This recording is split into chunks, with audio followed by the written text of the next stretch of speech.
Hello, this is Eric Muss-Barnes, and back in 1997, I published my very first novel, which was a vampire book entitled The Gothic Rainbow.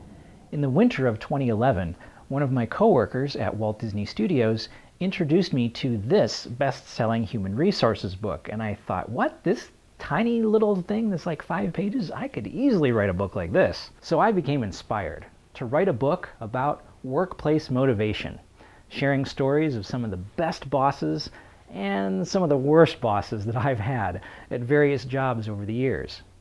Now this book is entitled Schooling Your Boss to Not Suck. During the summer of 2011, I started on another human resources book. Now this one is more of an inspirational book. I call it my vocational autobiography, and it kind of reflects a lot of the trials and tribulations of things that I went through before I landed a job at Walt Disney Studios. And I really wrote it with the intention of encouraging people, to never give up and to always strive for your dreams and that type of thing. And this book is entitled How You Can Get a Job at Walt Disney Studios Without a College Degree. During the fall of 2012, I finally decided to release a book of really awful love poems that I wrote between, say, the years 1991 and 1997. Now, originally, this book was going to be called In This Harsh World, Draw Thy Breath in Pain, which is a line from Hamlet.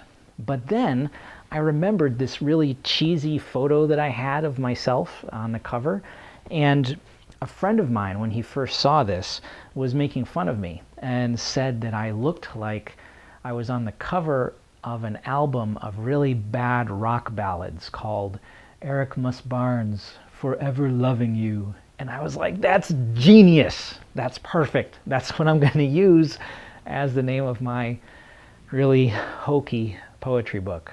So that's this, Forever Loving You by Eric Muss-Barnes. Now, in the winter of 2013, I finally finished writing my second vampire novel, which is a sequel to The Gothic Rainbow, and is entitled Annwn's Maelstrom Festival. Now, in addition to writing the sequel, I also reprinted a second edition of the original Gothic Rainbow. Now, all 5 of these books are available in whatever format you want. You can get each and every one of them in paperback. You can get each of them in hardcover. And you can also get each of these books as an ebook. You can get it on the Amazon Kindle, on the traditional Kindle. You could get it on the Kindle Fire. You can get it on a Barnes & Noble Nook. You can get it on an iPad. Whatever you want, whatever format you prefer to read your books in, you can get all these books in that format. I want to thank you very much for taking the time to watch this video. Please share it with your friends and family. Check out some of my books. Hopefully, a few of you will read them and truly enjoy them.